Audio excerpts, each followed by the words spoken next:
Ya fueran los conquistadores católicos o los peregrinos protestantes, la religión fue una parte importante de la colonización de América. Los países de Europa Occidental colonizaron, o al menos intentaron establecer colonias en América. Entonces, ¿dónde estaba el Islam? ¿Por qué no hubo ningún estado musulmán que creara una colonia allí, aunque al menos un sultán consideró seriamente la idea en algún momento? La respuesta obvia de que los musulmanes no colonizaron América es que ninguno de los grandes imperios musulmanes estaba centrado cerca del Atlántico. Southwards Empires. Había 3 grandes imperios musulmanes en el mundo en la época de la colonización de América, entre los más grandes e influyentes, junto con otros estados, por musulmanes que eran más pequeños o estaban más enfocados regionalmente. Los otomanos eran los más grandes, controlando la mayor parte del Mediterráneo oriental, incluyendo Anatolia, el Levante y Egipto, así como partes de Europa y el norte de África. Eran extremadamente ricos y tenían una poderosa flota en el Mediterráneo. Structurcliff, Trex, sin embargo, su poder era principalmente mediterráneo, y aunque los corsarios aliados de los otomanos podían operar más allá del estrecho de Gibraltar, Turgex abría expedición colonizadora seria y peligroso trayecto por aguas disputadas. Estaban en guerra regularmente con oponentes en España e Italia, así que cualquier intento de preparar y zarpar una expedición transatlántica habría tenido que pasar por puntos estratégicos hostiles bajo presión enemiga. Los safávidas controlaban Persia, participaban en el comercio en el Golfo Pérsico y el Océano Índico, pero no construyeron su poder en torno a la expansión oceánica de larga distancia.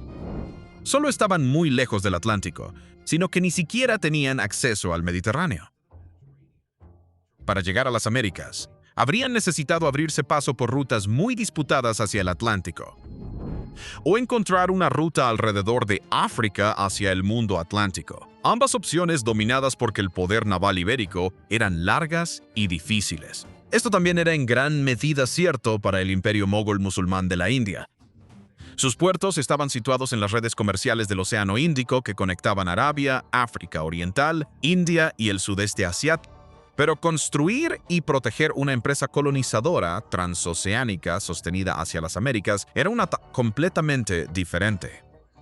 El acceso al Atlántico era una razón, pero también tenía efectos en cadena. Cruzar el Atlántico requería diseños de barcos específicos y rutinas de navegación adaptadas a las condiciones del Atlántico, y la mayoría de los poderes musulmanes no priorizaban eso porque su enfoque estratégico y comercial estaba en otro lugar. Las embarcaciones europeas que hacían el viaje eran impulsadas por velas y fuertes para soportar las asas turbulentas del Atlántico.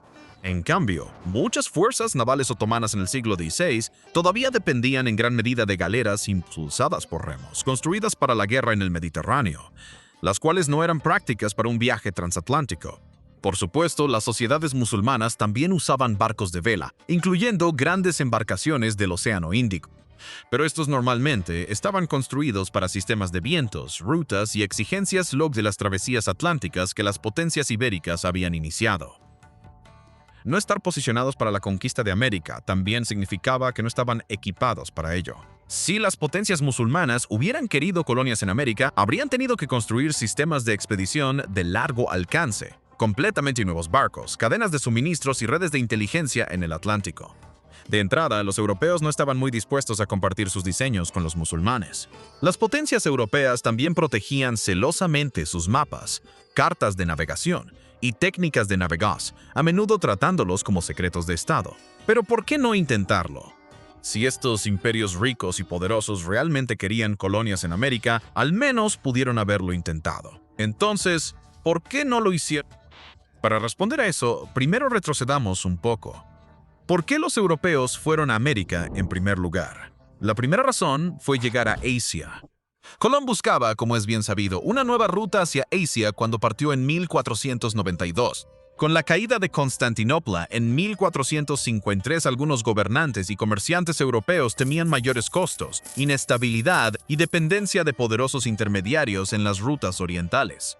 Así que ir hacia el oeste parecía una forma de evitar a los competidores y asegurar el acceso directo al comercio de alto valor.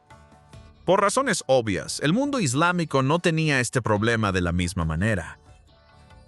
Muchas de las rutas comerciales que los europeos querían evitar pasaban por redes comerciales gobernadas o conectadas por musulmanes.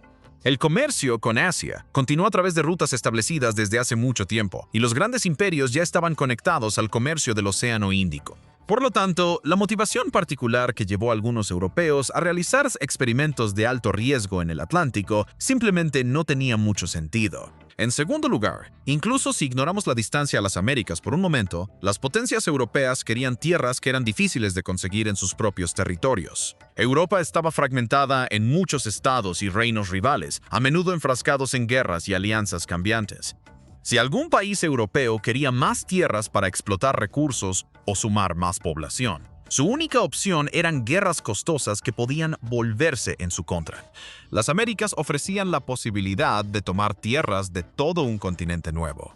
Mientras tanto, solo refiriéndonos a las tres principales potencias musulmanas, ellas tenían vastas tierras propias y muchas oportunidades de expandirse cerca de casa. Los otomanos no necesitaban América para encontrar conquistas viables. Tenían los Balcanes y el norte de África.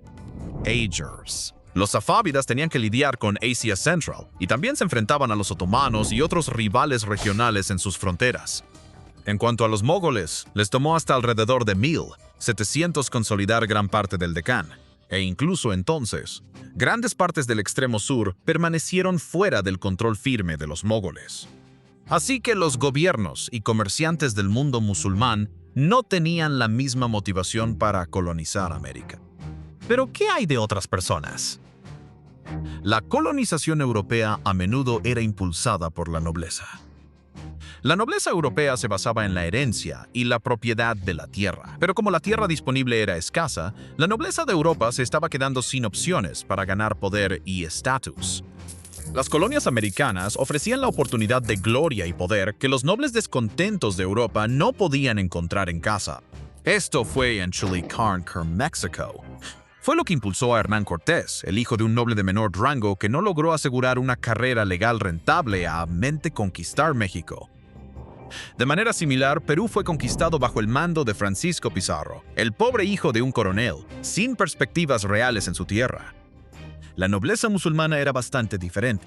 Mientras que los nobles europeos heredaban títulos y tierras, la nobleza musulmana a menudo era designada directamente por el sultán. Y no se les otorgaba tierra como tal, sino derechos de recaudación de impuestos sobre esa tierra, como en el sistema Timar otomano. Esto hacía que los nobles fueran más fáciles de controlar desde el centro. Significaba que no había bases de poder regionales ni ingresos fiscales independientes que pudieran ser la base de una rebelión. Y así, la nobleza musulmana dependía casi por completo del favor del gobernante. No existía una clase masiva de nobles descontentos, deambulando sin perspectivas como en Europa. E incluso si se les hubiera ocurrido ir a esas tierras, no habrían esperado recibir tierras y poder de la misma manera. Sin embargo, a pesar de esto, todavía había potencias musulmanas interesadas en colonizar a América Marruecos. La potencia musulmana que dejó evidencia escrita inusualmente clara de ambiciones atlánticas e incluso en el Nuevo Mundo fue Marruecos. El sultanato en la costa noroeste de África tenía acceso directo al Atlántico, así como al Mediterráneo, igual que España.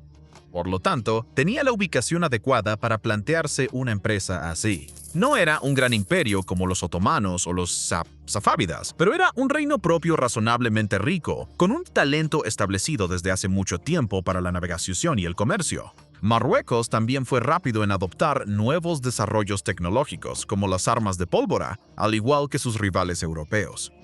Y para finales del siglo XVI, podía desplegar fuerzas considerables y competir en un peligroso mundo atlántico. Es cierto, no tenían la misma infraestructura imperial marítima que construyeron España y Portugal, y adoptarla no fue fácil en su momento. Las potencias ibéricas dominaban las rutas atlánticas con puertos fortificados, tripulaciones experimentadas y un control estricto de la información estratégica. Había algunas razones por las que esto no podía suceder fácilmente. Primero, Marruecos estuvo bajo el dominio de la dinastía Guatásida durante gran parte de las primeras décadas del siglo XVI, quienes estaban demasiado enfocados en protegerse de los oponentes portugueses y españoles como para financiar expediciones al Nuevo Mundo. después de una breve guerra civil, fueron reemplazados por los saadíes. Fue uno de los sultanes, Saates, Ahmad al-Mansur, quien se dio cuenta podría tener la oportunidad de reclamar su parte al otro lado del Atlántico. En agosto de 1600, una embajada marroquí llegó a la corte de la reina Isabel I de Inglaterra. Los dos países compartían un enemigo común en España, y el sultán Ahmad al-Mansur envió a su gente con una propuesta de manera permanente. Se llevaron a cabo discusiones serias sobre acciones coordinadas contra el poder español, ideas que incluso podrían extenderse al imperio de ultramar de España. Alaniz sugirió lanzar una expedición desde un puerto marroquí para capturar las colonias, algunas de las cuales serían luego repobladas con colonos marroquíes, creando así las primeras colonias musulmanas en América. El sultán claramente estaba interesado en América, mientras que en Gran Bretaña, sus embajadores buscaban mapas, información y conocimientos prácticos sobre la navegación atlántica y la riqueza que fluía del Nuevo Mundo. Mientras que la reina Isabel era cautelosa y no se comprometía con ningún ataque directo a las colonias de España, sí comenzó discusiones sobre los barcos españoles y la construcción de una alianza más amplia. Sin embargo, Isabel y al-Mansur murieron ambos en 1603 antes de que se pudiera asegurar algún acuerdo duradero. Marruecos cayó en una guerra civil después de su muerte, y el Atlántico siguió dominado por los españoles, portugueses y otros. Así que Marruecos ya no estaba en posición de considerar la idea de tener colonias en América, no cuando las flotas europeas podían atacar sus costas y apoderarse de sus barcos. En general, no hubo colonias musulmanas en el Nuevo Mundo, porque la mayoría de las grandes potencias musulmanas no tenían la ubicación geográfica, los barcos ni los incentivos estratégicos necesarios para crearlas y mantenerlas. Padre integración en el comercio afro-eurasiático y estructuras políticas y sociales diferentes, a las que impulsaban el colonialismo de asentamiento europeo. Las potencias musulmanas tenían pocas razones para seguir adelante con la idea de crear colonias. Si te gustaría ayudarnos a seguir creando y obtener acceso a anticámaras y otros beneficios, considera hacerte miembro aquí mismo en YouTube o unirte a nosotros en Patreon. Cada apoyo cuenta. Y como siempre, muchas gracias por vernos.